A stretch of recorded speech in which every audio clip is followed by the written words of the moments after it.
Oh yeah, we're back. The three friends. As they say in Hangover, the three best friends that anyone could ever have, and the three best friends. Welcome back to Movies Down Memory Lane. I'm Stephen Billings. This is Dan Skip Allen, Andrew Cabral. We're here to talk another movie that has entered one of our memories that has just not left, and it's just been a lifetime of fun and enjoyment and laughter and sadness. This time it's my turn. We'll get to that movie in a second, but how's everybody doing this week? I'm doing good. Having a big, busy. Well, I'm not really doing a lot. I'm kind of taking it easy this week. Yeah. I got a lot of screenings the next 2 weeks. So this week I was taking it easy, just watching Survivor. Yeah. If you don't know, Dan has a show that he's doing with his twin brother. It is a Survivor kind of recap show going all the way back to the beginning, leading up to the 50th season of Survivor. So if you want to go check that out, you go to his brother's channel. Was it David T. Allen, right? That's it. So if you want to go check out them talking about the many seasons of Survivor, kind of recapping some of the big moments and big characters, winners and things, go over and check that out. But Andrew, how's it going, man?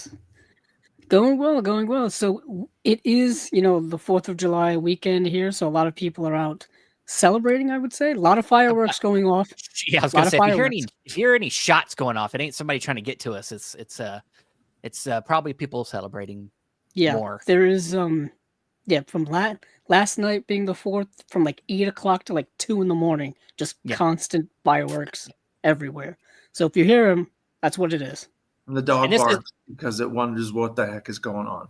Yeah. And this is the East Coast. So this is like, where America started on the East Coast, so people are they take it really seriously over here. Oh, yeah. Especially up here in the Northeast, the start of the American Revolution, that's right. They take it very seriously here.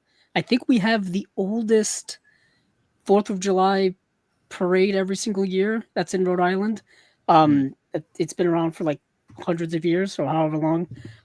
So it's a big thing up here. So people go kind of all out. Plus, it was 4th of July was on a Friday this year, so people took off the Thursday beforehand to start celebrating early and with the weekend too. So it's one of those years.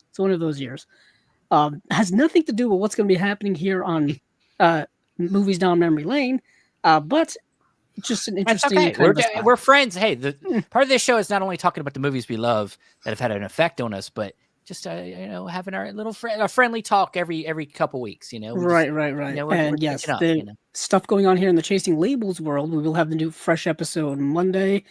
Like I said during Unwatched Pile, it is the summer sales season. Apparently, everyone is having sales, so the temptation to spend money on things is always out there. It's always out there. People are taking advantage of the summer heat and bringing those sales with them. They sure are.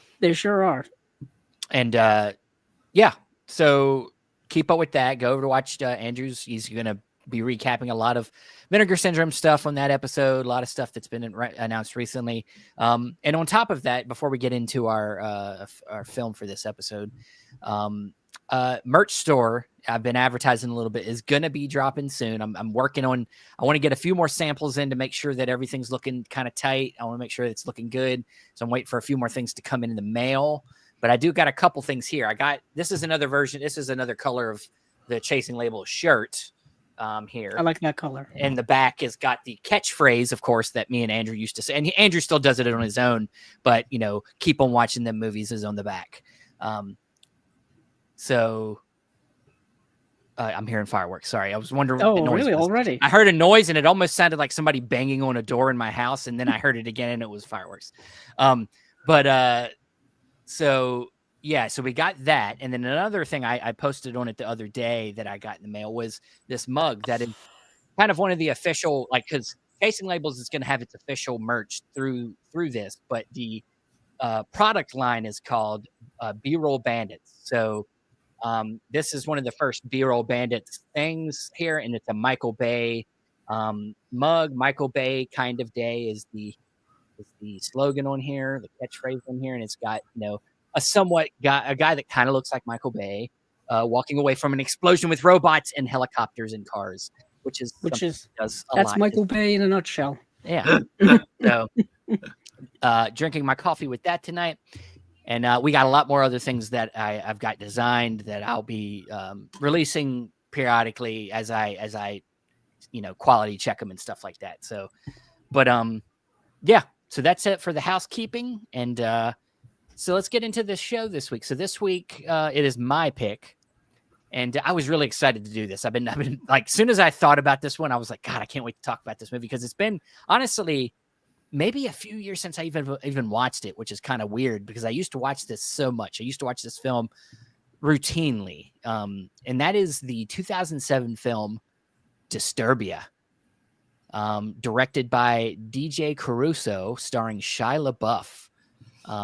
This is kind of right in the breakout of Shia LaBeouf. This right around Transformers, I believe, was like right before this, if I'm correct. Same year. Or was it the same year? Okay, makes sense. So this was kind of he was already kind of famous for Even Steven. He was on that show, but he hadn't really broken into film yet. So this was one of the breakout movies for him. And this doesn't even the thing that's cool about this movie is it's kind of a crazy ensemble cast. You got Carrie-Anne Moss plays his mom in this film, she's like vastly underused, but she's in this film. David Morse plays the Mr. Turner, the neighbor. That is the villain of the story. Viola Davis plays a detective in the story. I mean, like Matt Craven, who plays his father, is in like a lot of well-known character actors are all through this movie. You're like, this is just a small thriller. It's like, well, they all showed up for this Shia LaBeouf kind of thriller, intro into film movie. So, yeah, that is our movie that I picked.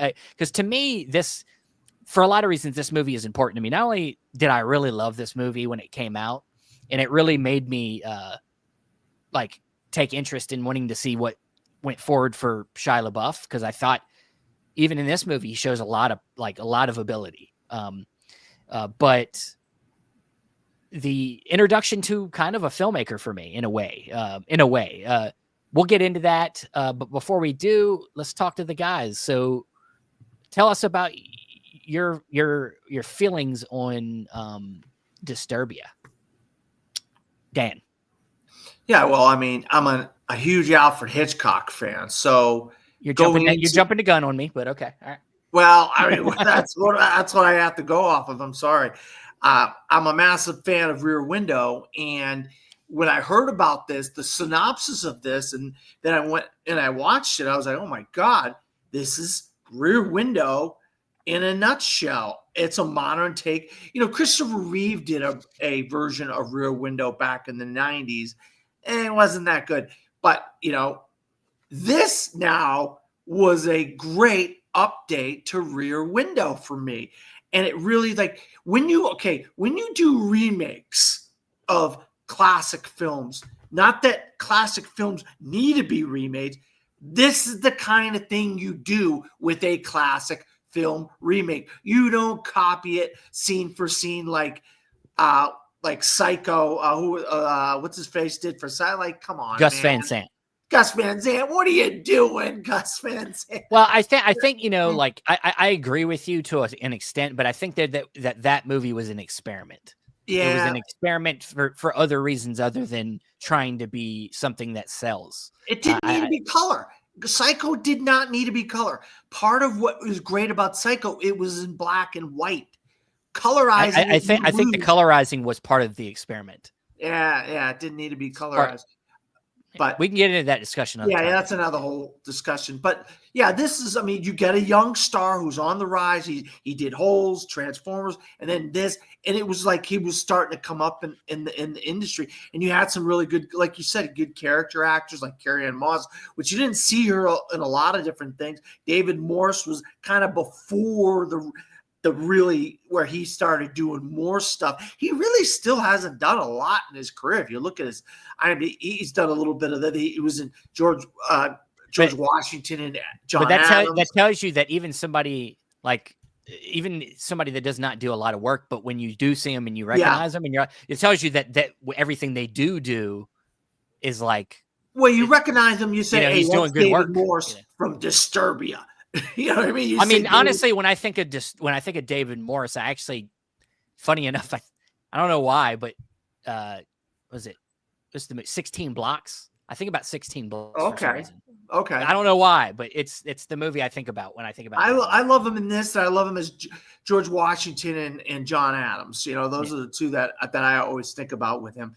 But yeah, I mean, it really had that same feel of where he was in his apartment. In the beginning, you say to yourself, what the heck is going on with this kid? You're like, I don't even care about this kid at the beginning of this movie, what this kid's doing and all the stuff he's in. And then when the people, hey, you need to start figuring out something to do with your time, and you see him start playing video games, and then it was just like, wait a minute. We'll get it. Well, yeah, we'll have I can't wait to have a discussion about that. But there is another angle to this, and it's something I kind of discovered through watching some of the features on this. That we can talk about when it comes to genre and stuff like that. But Andrew, thoughts on Disturbia? Yeah, so similar to Steven, since Steven and I are very similar to the same age, probably saw it around the same time. This was the year I graduated high school. Okay, so I graduated in 2006, so I would have been one year removed from high school, around 20 years old, close to 20 years old. So put yourself in, I guess, that mindset. And of course, I had grown up, because even Stevens, I think, ran from 1999 to like 2003 or something like that. It was one of those things where all of the Disney Channel shows from that like 90s time period, late 90s, early 2000s, only ran for 3 seasons. And sounds even like Stevens sounds like a Netflix thing. Sounds like how Netflix got that. Because I think the idea God. You could I guess you only had to pay them in a certain bracket for those 3 seasons, and then when it went past that, I think you had to pay the actors and everybody a little bit more money. I think that was kind of the thing. And then there was always a lot of turnover with Disney stuff back in that time. There was like even Stevens, the famous Jet Jackson, the Lizzie McGuire show with Hilary Duff. Those were all around the same era, so I knew who Shia LaBeouf was, and Shia LaBeouf was a standout on Even Stevens. You could tell that he was like better than not better than everyone else, but the show started to like kind of center around him as being the character that everybody wanted to watch. So him as an actor was, I guess, the one. If anybody was going to break out of that show, it was going to be him, and he was really. I've never seen it ever. Really, I've so never seen the show. Because it was in that same era. So once he broke out of that, he started doing movies. I think before this he was in Constantine. It was in Keanu Holes Reeves. too. And funny enough, I did see both of them movies too. So like I think I really noticed him in Disturbia, but before that I did see Holes and I did see Constantine. So and he's smaller roles, but the smaller roles, not lead roles. But this was one of the first time when he was like leading a movie. Holes, he was the lead of it, but that was a Disney movie, and it's an ensemble. It's an ensemble. Yeah, that's more of an ensemble thing. But this one, he was really kind of stepping out and front and center. So I probably saw. I know I didn't see it in the theater. I probably saw it on DVD. Because I remember I had the DVD. I think I traded in the DVD years ago, or I took the DVD and put it in this case. One of the two things. Because Steven, does yours have a DVD in it? No, mine's just a Blu-ray. Okay, so that's probably what I did. The dreaded Eco case. Oh God, the dreaded Eco case. So what I used to do is when I was transitioning from DVD to Blu-ray, is I would buy like 2-disc cases and take the artwork out of the regular Blu-ray case, take the Blu-ray, take the DVD disc and make my own combo packs. Basically, that's what I did. So I must have done it with Disturbia back in the day. Heck, I still even keep the inserts. I told you about this. I'm a purist, I guess. I don't know if purist is the word. I think it's crazy person. Pack rat. Yeah, I guess so. I mean, I even have the inserts that say, "Hey, make sure you update your firmware on your Blu-ray player, or else this disc may not play." I still have. I might need this one day. Who knows? Who knows? But so I probably saw Disturbia on DVD because around 2007 is when I started collecting DVDs. So I probably bought it when it was a new release back then. and I watched it, and I hadn't even seen Rear Window. I didn't really know anything about Hitchcock at that Yeah. time. I didn't really, know anything about classic movies at that time, really. It wasn't until a couple of years later that I got into all of that. So this was my first exposure to this type of voyeur-esque horror thriller type of movie. Yeah. So that's where things kind of started with me with Disturbia. Yeah. And so, yeah, kind of breaking into kind of both sides here. I mean, I'm in both camps of like the Hitchcock aspect of this is what was, I think, the thing that has created such a longevity for this movie for me, because I'd already seen Psycho. I think that Psycho is kind of like a lot of people's gateways into Hitchcock, even if they don't know they're watching Hitchcock yet. And that's what happened with me. I'd seen that movie, and then I think I saw Rear Window shortly after, and then at some point later I saw Disturbia, and I was like, wait a second, this is like that other movie. And then I went back and was like, who directed Rear Window? Hitchcock. Hitchcock's this big deal, and then I started getting into more and more. So that I think is one of the most important factors of this the contribution this film's done for me, is that it introduced me to one of the great filmmakers of all time, through osmosis, through its inspiration to other filmmakers. I love it. But yeah, and that's I think what we all aspire as film lovers to do, is to discover more and more through other movies. That's the best way to do it. And then also what I learned through the features as well is that the filmmakers actually kind of looked at this. I never, at least in what I saw them mention really a lot of Hitchcock. They didn't really mention Hitchcock. They just said that this was supposed to be a thriller, but they kept saying that they wanted to take this premise and kind of mesh it with a John Hughes feel, which I think they accomplish. I think that the comedy of it is very John Hughes, very awkward teens, a male gaze, watching a girl. He wants the girl. He does what, it's got that teen angle to it that isn't quite Rear Window, that you take, that there is it's a more adult film. Rear Window is an adult film watching adults do adult things. And then this one, it's a teen being a teen and watching adults do adult things. And so it's got that, it adds a factor to it, a layer to it, in the sense of like, scare factor. Like a teenager's caught in this scenario, it's a little more scary than an adult. But of course, in Rear Window, he's like got his legs broken, so he physically can't move around. But in this, he's just kind of confined. Yeah, he's confined. Yeah, I mean, kind of a spoiler, I guess. I don't know if we would consider that's it a spoiler. not a spoiler to the movie. That's in the trailer. I was just going to mention why he was confined to his house. I don't know. Oh yeah, I don't know if you want to just say he hit his teacher for a reason. He's legally confined to his home. Yeah, he's legally confined. So he's got one of them, anklet things that goes off if he leaves the premises by a certain amount of feet. So he has to stay in his yard. And the difference between Rear Window and this is, in Rear Window, it's one window, and he sees into all these different apartments, alleys, little park area type things. And this, he can go in a different room in his house and see a different angle and see different views. Yeah. And that's the difference between Rear Window and this. So I thought that was cool, because you go to his father's office, you see a different angle. You go to his room, you see it. You go to the kitchen, you see, all your different angles. I always thought, oh, that's cool. You get to see different angles from different rooms. So it makes for more of an interesting dichotomy than just sitting in one room looking out a window and looking down, looking left, looking right, looking, you know what I mean?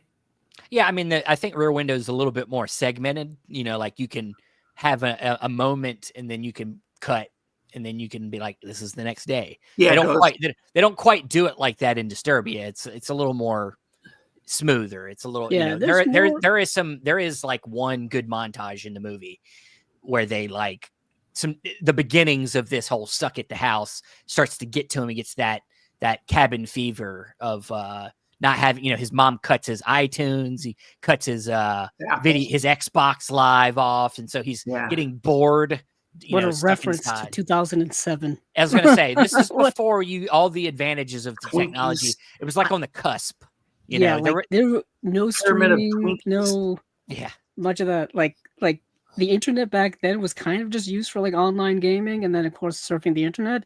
Yeah. This was like even like YouTube was just a thing like around 2006. So it's Yeah. not like that's like the era of the internet we're talking about here. It's not like now. So it's not like he could find other ways to entertain himself. And to be honest, this stuff gets old. If you stay inside long enough, the stuff that you do all the time would get old too. I mean, it really would, I think. Because we need human interaction. I think we need to be around people more than people think. But not only than that, like, you know, I think, you know, he just, you know, meets this. He's got obviously a internal conflict in this movie. That is the reason he's where he's at. And he's still dealing with that, him and his mom. And, you know, I think the supporting cast really turns this up a notch too. Because I think Shia LaBeouf in this movie is really good. I think he's got the charisma. He's got the comic timing. Just little things like little facial tics and like little things that from seeing it so many times that I'm like, he was a star. Like he was going to be big. And of course, personal things have kept Shia LaBeouf from probably being an even bigger star. But we won't get into that here. But his supporting cast, the girl that he is Sarah Romer. Yeah, Sarah Romer, who I don't know really has played in much else outside of this. No, yeah, not much. Yeah. She's solid. I mean, she's Yeah. great. No, she's okay, but she's that girl next door type. And she plays it well, I think. And to me, the best friend, played by Aaron Yo. Yeah, he was funny. He is funny.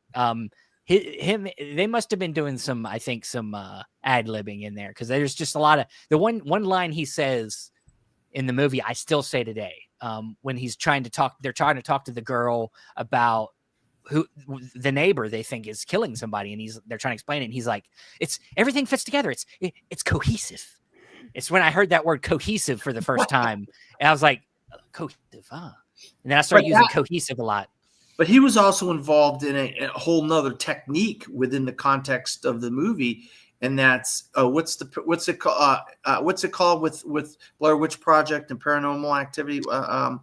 So there's a couple times in the movie where we get like kind of a found footage. Yeah, that was weird. Style, and because home video cameras were getting better, and people would have them at home more during that time, and so yeah, there's an angle where they will use video cameras to help each other. Like one guy's trying to break into the house, he's like videoing it and then the other person's like keep an eye out for the person to return home, and of course Shia LaBeouf can't leave, so he has to send people out to do things. Similarly to, you know, Rear Window, blanking, Jimmy Stewart can't. Grace leave, Kelly. So he sends Grace Kelly out a few times to do a few things, but once she gets involved, so yeah, I mean it is definitely a Rear Window thing, but it is also I think got that John Hughes vibe that I think they were kind of going for. And yeah, any questions for me? I'm just talking. Usually I'm the interviewed. I want to know what you've seen this so many times. Rewatching it, were you still like just shocked at the beginning of this movie? Because I haven't seen it probably in 15 years, and rewatching it, I was shocked by the beginning of this movie. Okay, because I hadn't seen it in so long. Yeah, okay. Spoilers. We're gonna spoil from this point on. We're gonna talk some spoilers, because there's just no doing this show. It's hard to really get into it without spoiling some things. So if you haven't seen Disturbia, just stop right here and then go watch it. So here we go. Spoilers moving ahead. So at the beginning of the movie, Shia LaBeouf is on a trip with his father, who's a writer. He works from home, blah, blah, blah. And so they're on this nice like fishing trip. It looks like they're in like Utah or Montana. It's middle America. It's beautiful. And then they're on their way home. They're driving home and they get in a car accident. And the initial car accident does not kill them, but it's the next car that hits them after they've crashed that kills his father. And and to me, what sells this whole scene is just Shia LaBeouf's acting, because you don't see the dad. Like, you know, like they're both upside down in the car and they're both alive. And then Shia LaBeouf sees the car that's about to hit them again. And he's like, Dad. And then they get hit again. And then Shia LaBeouf gets out of the car and comes around the car to see if his dad's okay. And you just see Shia LaBeouf's face, and he's just in shock. And that's how the movie begins. And it's just like you said, like a gut punch. Like, it's like, and it's all sold on the acting, the chemistry between the father and son, them just playing around, talking to each other, being father and son. And just that small, like 5 minutes really sets up the movie. Yeah. What do you think about that intro, Andrew? I see you over there. Yeah, it's always been kind of I mean, it plays on the classic trope of trauma can dictate, you know, the actions of the rest of your life, because that is literally the first kind of event that happens, and then that kind of dictates why the Shia LaBeouf character acts out, why he becomes a very moody, very, you know, angry teenager, with good reason. Obviously, you know, watching your parent horrifically die in front of you all of a sudden will change anybody. So right away we are put into kind of his perspective, you know what I mean? And we he's can the relate, one, not relate, but we can like feel what he's feeling. well, you know? the way it's filmed and the way it's the whole scene is done, I think it feels very in the moment. And like, he's the one, you think about just the perspective, like he's the one that was driving, so he probably feels responsible, even though it was not his fault. Like, this dude's like passing him on the highway. It's kind of a windy road. This guy like speeds past him, and you know, the guy's up ahead of him, and then somebody's like changing a tire on the side of the road, and that guy that sped past him swerves out of the way of almost hitting that person on the side of the road, and then leaves them, you know, without any time to get out of the way. Right. So it wasn't his fault, but of course, anytime it wasn't your fault, it still makes you still feel guilty, and you felt like it's your fault. So he's probably dealing with guilt and just, the trauma of the event itself. I mean, it's just not something that's easy to get over. And then the main part of the movie takes a year. It's a year later. So, you know, what to me was like the relatability factor for you, for why this movie resonated with you so much as a obviously as an adult now. You're you know, in your mid-30s. You're a high school kid back then. Was it just the high school kid living in his house and being sequestered there, eating Twinkies, playing video games, having a good old time, and not having a care in the world? What was it about? Because obviously this movie was when you were in high school. Yeah, I was just getting out of high school that year. I think the biggest impact for me was the discovery of Hitchcock. The cinema thing is the biggest thing. But on just this movie's level, why I find it so entertaining, as I think it's the performances more than anything. I think Shia LaBeouf, and I think his friends, and I think, you know, maybe the experience of being a young person. And there's, just say it, there's some horniness in this movie. It's a horny movie. Oh, of course. In a lot of it. Of course. I mean, it is there's teen angst in this movie. Yeah. Similar to a lot of the other teen angsty movies of that time. We're talking mid to late 2000s. There were a lot of those types of movies around that time. Superbad came out, you know. Yeah, things like that. There's things every generation kind of gets those. Pretty much from like the 80s on. Like every generation kind of gets these types of movies. Yeah. This just happened to have a horror twist on it, or a thriller. There's a thriller twist to it, and I think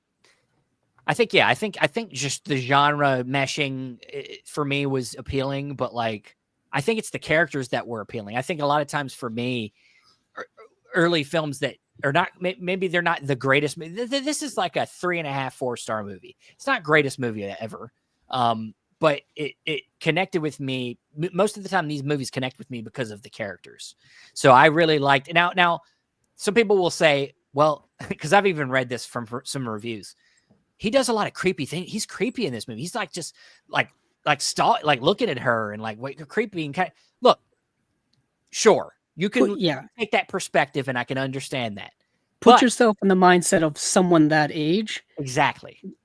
Come on, context is important here. And Let's not. someone Let's that's not. sequestered who can't leave. What Exact. would Well, you yeah, do if sure. you're You can. stuck somewhere and you can't? You'd look out your front door. You'd look out your window because you don't have anything else to do. People watch all the time. Yeah. Now. But let me say this, and I'm not saying this is everybody, but I would say a lot of people do things when they know that nobody's going to catch them doing it. They do it because nobody Yeah. else will know. You know what I Yeah. mean? And Like that's the watching a Hitchcock girl, example. like watching a girl in her bathing suit swim is something that a lot of people probably do when nobody knows that they are not. You know what I mean? Like it's stupid to deny that. Like taking a Right. leak in the It's woods. Like taking a leak in the woods. There's nobody around. I'll take a leak in the woods. Right. Sure. Yeah, that's not quite as like invasive. That's not yeah. Yeah. that's We're not talking about that's not involving other people. yeah. But you Unless don't you're know. watching somebody do it, that's a little I'm big not of a saying it's story. okay. You know I'm not what I saying mean? it's okay. I'm just saying that to think that everybody is squeaky clean and that we always do the right thing and we always turn away when some girl's changing her clothes, that's teenage angst. That's Yeah, teenage that's not hormones. really reality. That's I mean, not we reality. like it to be reality, but it's not. It's not. Yeah. That's also very kind of that's a very modern thing that Steven's bringing up because I've noticed it a lot.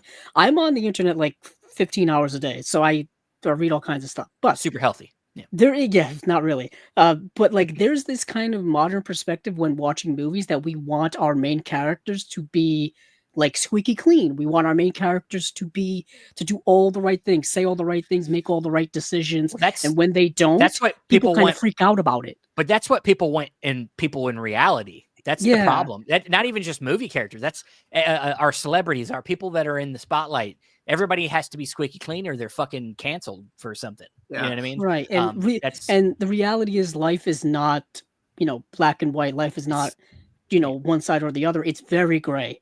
yes. Very gray. There's great characters in movies, there's great characters in real life. People make good decisions, people make bad decisions. It kind of goes, all over the Sure. place, really, and that's kind of how life is.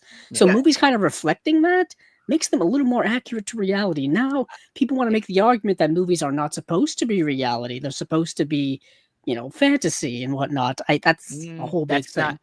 You know? That's.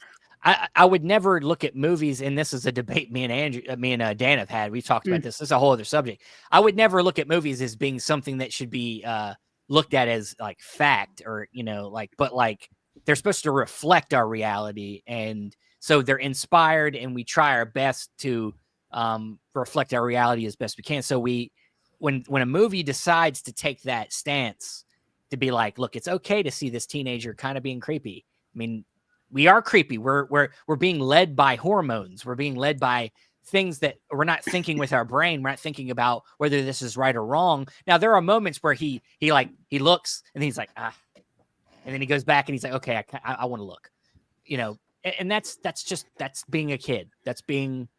And am I wrong? In The Graduate, didn't they do a little bit of that in The Graduate? I'm sure they did. They've been doing that in movies forever. It's normal. Yeah. And the other thing is, we all have Facebook pages. We all have Instagram pages. You're telling me that you don't scroll down Facebook and see what people's doing, or go through Instagram and see what's going on it? Come on now. It's interesting that you say that because social media has kind of made that a thing where like everybody's kind of sharing their lives, sharing secrets, sharing their personal things, share what they're eating, share what they're doing.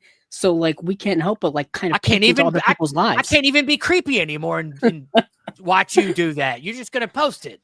There's not a lot. Granted, there's this whole kind of argument to be made about whether people's online personas are their real life personas or if it's just an act and all that kind of stuff. That's a whole big other thing. But I'm just saying people are way more out in the open now in terms of just sharing information than before. Specifically visual information, whether it be Instagram or Twitter or Facebook or whatnot. People sharing their location. Hey, I'm going on vacation to this place, or I'm going to watching a movie here or whatever. Everybody's really kind of more open about those little small details that they weren't open about even when this movie came out, because there wasn't really a social media thing back then. I mean, Facebook was relatively new back in 2007. MySpace was still a thing. Twitter wasn't around. Instagram wasn't around, or or They didn't. TikTok or Yeah, anything like that. they didn't even use that as a crux in the film. Like it was mostly just texting. It was the only like Text, way phones, they were really phone stuff was the only thing that they were communicating. that was through. relatively new Yeah. at the time. So Yeah, you still have to Flip pay for phone. texting back then. Yeah. Most of us did. Most of us had still had to pay for minutes back in the Yeah, mid minutes. 2000s. Yep. That's something that people don't really do anymore at all, unless you're I don't know, like getting a burner phone. You're like a Jason Bourne or something, and All you right. want to just get out of Andrew's there. other life. Yeah, Yeah. and Batman clearly. Yeah, of What do course. all right, I got one more for you. What do you think about the house? Okay, so you got this guy's house, and he's got this nice looking house. He's got the garage. Then he's got this like psycho killer like room in the middle of the house. Then he's got like a basement with bodies. It's like, come on now. I mean, look, going the extra mile here. DJ Yeah, sure. Caruso. They definitely did. It's one of them things where, like if I'm being like, if I'm taking myself out of like this being something I grew up with and like far-fetched. well, that stuff now, I don't care about that. But my thing is like, what makes this movie, what would have made this movie better in an objective way is if we had actually gotten a little more from like a little more history on the David Morris, like who else he might have killed. Really, the other one is Carrie Ann Moss. If we had got more of her, more about her side of like how she's dealing with her husband's death, like we a see little about more David of that. Morris on the news. We see it because they're talking about it on the news in the car, and the news anchor's like giving some of the story. Then he changes the channel. It's like, okay, I guess that's our information about the killer that's next door. But what I'll say is the opposite argument of that is that they probably wanted to make Shia LaBeouf's character feel more confined. And so the less we know about the outside, the more we feel like we're with him. Okay. Where we don't know anything.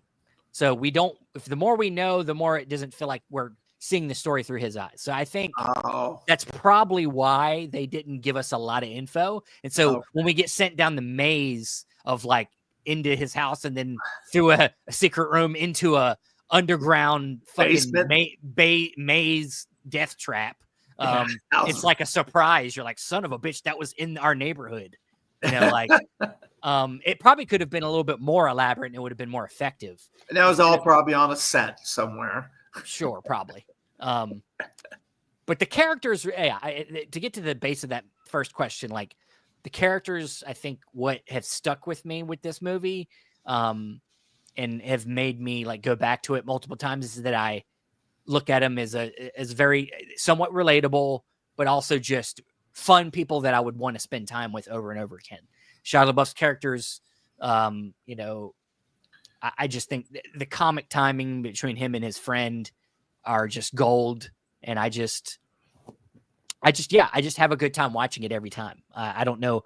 It's one of the things. It's hard to explain. It's a lot of these movies will be like that. It's hard to explain to people why a movie works for you. I get a lot out of it. As like a fun enjoyment watch that I could go over and over again. Andrew, do you get that kind of enjoyment like Steven gets? He gets this where he goes over and over and over and he gets this. Do you have that kind of enjoyment with this? Now, before he says that, I don't, like I said, I hadn't watched this in like 5 years. So obviously my rewatching of anything has kind of gone downhill since I got married. I used to watch things over and over again because I had the time, but now I spend a lot more time watching new things. Same thing. I used to do that. Like The Dark Knight was in the replay like all the time. That was always on. You know what's crazy? Same. I'm similar to you, but different context. I used to rewatch things all the time. Like you were saying, The Dark Knight, when that came out, I saw it in the theater like multiple times. When it came out on DVD, watched it over and over again. Blu-ray over and over again. You know what I mean? But then like kind of how life has gone on, I'm just like, oh, I want to watch new things and I want to experience as many new movies as I possibly can. So therefore I don't rewatch things as much anymore. But it's very interesting kind of like, because the way we're kind of structuring movies down memory lane, we're almost trying to like put ourselves back into the mindset of when we first watched something. So my 2007 mindset watching Disturbia would be a lot different than now. Yeah. But like the way Steven is kind of like having difficulty explaining, it's like, how do you explain how you felt back in 2007 Yeah. versus now? You know what I probably, mean? like you said, I probably felt relatable to, like, I was a Yeah, and horny, it's like a horny teenager. I can't Well, relate to that now, well, but I'll I tell can you right relate. now. I can see how I could relate to it because I was that once. You know You what I know, mean? look, what was it? What 2007? So 2 years, it will be 20 years old. No. Yeah. So if I would have written a review about this back then, I would have given this a positive review, like you said, 3.5, 4-star review, because it takes something that I love, puts a new twist on it, and it's got good acting and good performances and stuff, and it's good filmmaking. It's really, I mean, considering he's stuck in that house most of the time, that's I mean, it's not easy to show all those angles and all that. So DJ Caruso really does a good job. So I would have given this 3.5, 4 stars, like you said, Steven. This I would have got a good review out of it. I would have given a good review for this movie. You know, back then I tell you, I was doing it. We should all give like a favorite scene before we get into like your where you stand on the movie on the philometer, which I don't have that here right now, so don't worry about it. But the philometer is a meter where we have 4 selections. You go from not for me to it's good. I'm trying to remember. Obsession is where I'm at, of course. Obsessed, obsessed is where I'm at, and so. Before we get to that, get into like a favorite moment in the movie. For me, I got 2 things. First, the cop in the movie that is the cousin to the teacher that Shia LaBeouf hits. The cop that's kind of like in charge of like keeping an eye on Shia LaBeouf if he ever crosses the line or anything like that. He gets it so wrong in this movie because he's just doing his job. I mean, yeah, he might be adding an extra layer of like bias in this, but he gets it wrong when he gets his neck snapped by David Morse in this movie. And like, I'm just like he wasn't really that bad. Like he could have been worse to Shia LaBeouf. Yeah. I mean, he even gave him the benefit of the doubt when he first breaks into David Morse's house and, he thinks he has a dead body, but it's a deer. It's a dead deer. Yeah. He've given him a lot harder time, but he didn't. So I'm like, man, for them to just kill him, I'm like, they could have like knocked him out and he was like alive at the end or something. Yeah, he did get the short end of the stick on that. I just like the fact that, after he's like kind of playing the video games, he's doing the stuff that a kid would do, sequestering, eating the Twinkies, making a mess. His mother's like, do your laundry, clean your room. And that's when he looks out and he sees the girl next door and he sees her. And it's like, oh, man, she's hot. All right, I got a whole new hobby here, Well, yeah, I mean, he goes into like when his friend comes over, he goes into a whole like, let me show you everybody around me, and like shows him even shows him David Morse out there mowing his lawn for the 50th time that day. Yeah, the guy across the street cheating on his wife with the maid and stuff. He finds a whole new hobby of looking out the window. That was like, oh, okay, here we go, the rear window. Here we go. Andrew, any favorite moment? Yeah, I mean, this is kind of maybe a little too easy, but when he first starts becoming suspicious of his neighbor, when it's the straight up homage to Rear Window, where he's looking out the window and he sees his neighbor pull up with the busted car, which is similar to what he heard on the news. And he starts becoming suspicious, and then there's the night where the David Morse character brings the woman home. And then you see the woman kind of running away, but then she also like drives away. So it's like a fake out. It's the moment of the movie where you start questioning whether Shia LaBeouf's character can be a reliable narrative or not. Or maybe he's just saying things because he's going stir crazy, or things, something more disturbing than what they appear. So it's very similarly close to Rear Window in that regard. Because even in Rear Window, there's questions as to is Jimmy Stewart seeing what he's actually seeing? And then you go down a whole investigative road. So that's kind of when the Rear Window stuff starts kicking in. Before then, you kind of have its own kind of original story of him like doing all kinds of antics and whatnot. But then the homage kicks in, if you will. That's when I think the movie really starts getting some type of form to it, which I think is probably around its second act. I feel like the first act is just him It's set up. getting, It's set up. getting set up, and then the second act starts He with meets that the moment, girl. Yeah. and then we start kicking into second and third act stuff. Yeah. But that would be the moment that I really like, when the movie starts taking form. Yeah. There's just a lot of comical moments that I just love.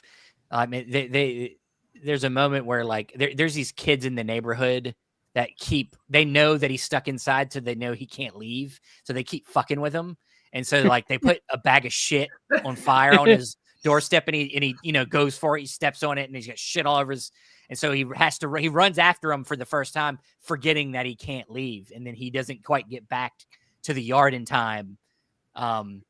And just like that's the comedy stuff that he's so good at in this movie. Like he gets back to the yard, the light on his thing goes back to green, and you think he's okay, and then the neighbors are like, "Are you okay?" And he's just like, "Oh yeah, I'm good. I'm green."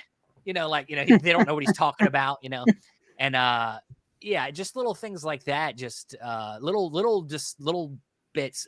Other things too, along with that. I think this movie has some good needle drops. Good soundtrack.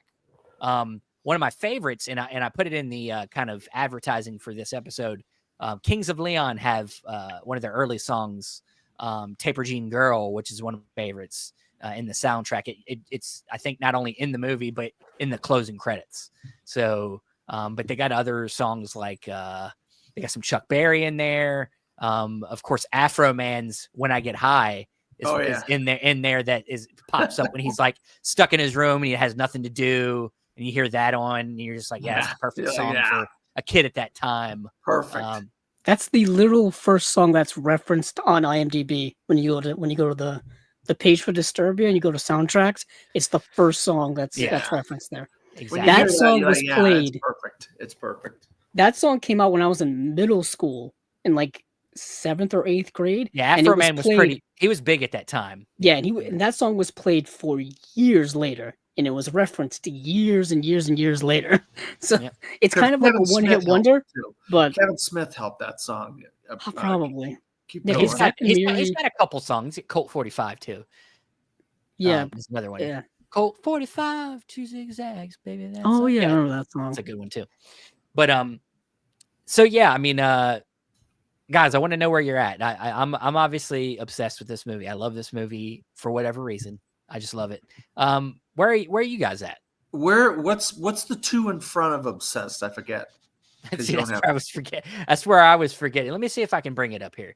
Philometer. I got it. Here the philometer, if you will, because I'm probably not quite at the obsessed level.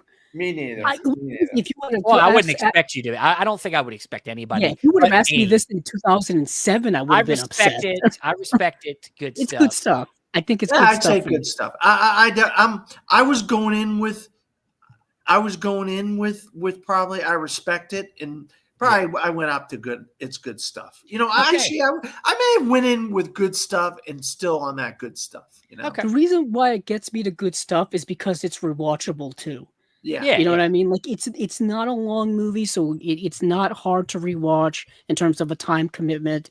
It's entertaining, like you said, maybe a little dated in terms of cultural references and whatnot, but that's fine. What movie isn't? And yeah, I think it's ultimately rewatchable. It's an hour and 45-minute thriller from the mid 2000s. Not wasting a lot of time. No. It could even be tightened up a little bit, but I think honestly it could have used. If they would have utilized some of the time to do some other things, it could have been a better movie in general, like an objective. Well, like you're saying, flesh out Carrie-Anne Moss's character, David Morse maybe a little bit more. Yeah. But I like that they kind of kept him relatively creepy and mysterious. I think that the mom stuff would have helped the movie better. Like there would have been a few more, maybe a conversation or two more about. Like between them and talking about their dad. I'm sure that stuff happened in the year. Yeah, that year time frame jump. There was probably a lot of good stuff in there that they just didn't. Maybe even the 2 high school kids. Maybe the other 2 high school when they're in high school. Like she references stuff that goes on at high school while he's stuck at home. But I always thought it was during summer. So no. She's a realtor. So she's the girl. He's talking about the love I'm interest. talking about the mom. No. Oh, but Dan the is high talking school about the girl. love The interest. high school girl. The girl, I think it's not school time. I think it's summertime. Okay. Yeah, Because she says something how she met a girl from school, and then he told her who I the mean, girl is, may- and so yeah, maybe it's near the end of the school year or something. I don't know, but Yeah. but Yeah, yeah, because he's under house arrest for like skinny months. psycho is the girl. Yeah. So she meets a girl at school, then she gets her to come, and then they do the party. They had So the party. I would have liked to have seen maybe how those characters, the buddy and her, more have a little bit more. But I know it's away from him, so you're taking the story away from him. They're And not he's trying to the main change. focus. Yeah, they're trying not to take the perspective away from Shia LaBeouf. I think Yeah. that's on I purpose. think the whole idea is to Yeah. kind of keep the focus on him, his journey, what he's literally seeing. So you're put in his POV constantly. Yeah. Because we don't go off on adventures with Grace Kelly in Rear Window. It's not. No, but she does go across the street to the apartment. But I guess he's watching. So he's the one watching her. So yeah, you don't really switch perspectives very often. But, yeah. So that's why we don't learn more about David Morse either. And you know what? Honestly, it doesn't bother me. As you know, I still love this movie. Yeah. So Andrew, where did you follow? Again, I didn't. Good stuff. Good stuff. Okay, I'm at the good stuff. That's I love that. I love hearing other people loving this movie, at least in the good stuff area. And I'll take it. I respect it. That's fine. I can understand why this might not be enough for some people, but I think it's a kind of a little hidden gem. I think if people want something that kind of plays homage to a classic film that people really love, Rear Window is typically looked at as a top film of all time. So if you want to have a little fun with a little more updated John Hughesy version of that, go for it. And the thing is, we see so many reboots, sequels, reimaginings this day and age, and they don't do it right. This did it right in a way where you justify a remake of a classic film. This is how you would want to remake a movie or you want to update it for the new times, a different spin, a different angle is what you should do when you do remakes or reboots. Exactly. That's why we don't need remakes of the same movies. We don't and they didn't call it Rear Window, they called it Disturbia. No, they even called it a new name, which is even better, Yeah. So awesome. So that is our little discussion about my pick, Disturbia. If you haven't seen it, go try it. I think it's. Did you guys watch it on streaming? Is it anywhere? On Fandango at home, I owned it on. Okay, you owned it. Okay, it's probably a pretty cheap Blu-ray. I'd love for this to get an updated 4K. It used to be in bargain bins all the time. Let me look real quick, Stephen. I think Andrew's. Yeah, I'm looking at. I got Tubi. I got Apple for $4, Fandango for $4, and Amazon. Tubi is all we need. Tubi is something that most people have access to. Tubi is for free. Yep. So if you haven't seen it, it's a good little hidden gem, fun watch. I would almost call this a slumber party movie. It's like a fun, kids can watch it. It's not it's like PG-13. It's not. Now, would you watch it during, let's say, October for Halloween, or is it not quite as horror enough? It would be like the opener. It would be like an opener. It wouldn't be like the main event. It would be like one of the ones I'd watch in the first week of October. Because it's like got thrills, but it's not really like scary. I would watch it for entertainment value. That's the one thing I wanted to. Do you think it lacks like the blood and gore and the kills where it could go to that next level, Stephen, where you're obsessed with it, obviously? Yeah. But me and Andrew, like it's good stuff. But I feel like if it went to the next level on the kills and the blood and guts, maybe it would be an obsessed. Where do you feel on that as far as that stuff?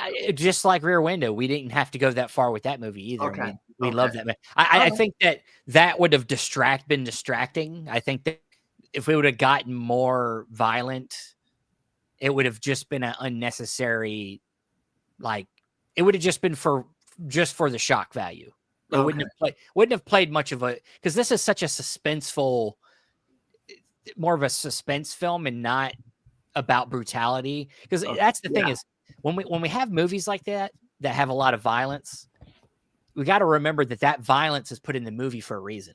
Yeah. It's not just to be shocking. Sometimes it is, but most of the time the violence is there because we're trying to say something with that violence. We're trying to, let people know that, it's almost like a voyeurism thing too for us. Like, how comfortable are we with this? We did get the splash of blood on the window, and then the blood dragging down the steps and into the. It's PG-13 blood. Yeah. So yeah, it's because not you don't see directly. anybody get killed. Yeah, It's not really a direct Yeah. seeing many dead. There's like some dead, skulls and shit in the water. Yeah. It's like Indiana Jones stuff. Yeah. They want to make it accessible to multiple audiences, not just adults. And that's the audience that knew Shia LaBeouf. Yeah, was the young exactly. people. Yeah. So You're right. But yeah, I hope people haven't seen this movie find it, and it's a fun one. So next week it is Andrew. We're back to Andrew. Do you have a movie picked out? I do have one picked out, and I thought, since we've been going down this movie down memory lane journey, I thought it was time to get into kind of a childhood staple, probably for many people listening, or probably many people in general. So I'm gonna go to the classic age of Disney, the golden age of Disney. Gonna go to my favorite Disney movie of all time. First time we've delved into animation of any kind. I'm gonna go with the classic, The Lion King, from 1994. Nice. It's a movie I've been obsessed with since I was 7. So there you go. So that's what we'll get into next time. A movie that, I feel is so timeless. So we'll be getting into all of that. And I know people have been. Oh, that's another one. That's another movie. Wrong movie, Steve. Yeah, I know that. Yeah, I was gonna say. People have been clamoring for that old Disney feeling. You know what I mean? Especially with Disney now kind of struggling, trying to. The 90s or 30 years ago. That's crazy. Yeah, this movie is 31 years old. So it's gone through several generations since it's come out. Yeah. An iteration. And we're in this phase right now where we're remaking all the movies in a live action form. Yeah, in quotes. And this one has gotten not only the live action treatment, but they did a prequel sequel. Yeah, prequel? A prequel. Prequel, yeah. Yeah. So they've gone back to that well a couple of times. They've also done animation sequels as well. There was a Lion King 2. There is a Lion King 1.5. Which tells the perspective of the story from Timon and Pumbaa's perspective. I believe that's what that was about. But yeah, it's very interesting what Disney is doing with their classic franchise over the last few years, where they've not really gone the sequel route, they've gone the reimagination route. With some success, mostly misses though, I would say. I mean, you could probably say that for the most part, it's financially successful. Well, but yes, critically successful, not so much. Even audiences don't seem to be too. They did one this year with Lilo and Stitch, right? Which people were not happy with. I actually liked it, but it was also very financially lucrative. They did. Yes, it was. Yes, it is, and I think it made Disney realize that because they haven't done really much with that franchise. A lot. I mean, they made 20-something years. They made a sequel. I think straight to video once upon a time, and then they did a TV series, Lilo and Stitch TV series. But other than that, they haven't really touched that franchise much until now. And then lo and behold, it makes nearly $1 billion. So yeah. All right, that's going to be a good conversation. I can't wait. Yeah, because it's going to be different perspectives. Because Steven and I'm assuming both saw it when we were super young. Dan, of course, saw it when he was, in his adulthood. He was an old man then. No, I didn't want to say it. 91, 93. What is it? 94. You were in your 20s. Yeah, I was 20 years old. Yeah, so I'm curious to see what adult perspective would be at the time, seeing that in the 90s. I have a very good perspective. You guys can be interested to hear what I have to say about that. I will. Some weird I can't wait. It'll be something weird. I know it will. But that is it for this trip down memory lane with Disturbia. Please, of course, once again, go subscribe to the Chasing Labels page if you haven't already, or follow us on our either Spotify or Apple Podcast to get the audio versions. And of course, Dan over here with from the front row. from the fourth row. You don't want to sit in the front row. God, it's terrible. From the fourth row, where you can check out all his reviews, and of course that review show that I was talking about with him watching every Survivor show. If you want to go watch somebody talk about, not rewatching every Survivor, just certain ones. Yeah. So if you want to go watch him and his twin brother talk about that stuff, you should go over and and check that out. But with that said, thank you for coming down memory lane with us. Watch your movies and talk about them. Good night, guys. I will. No, I will.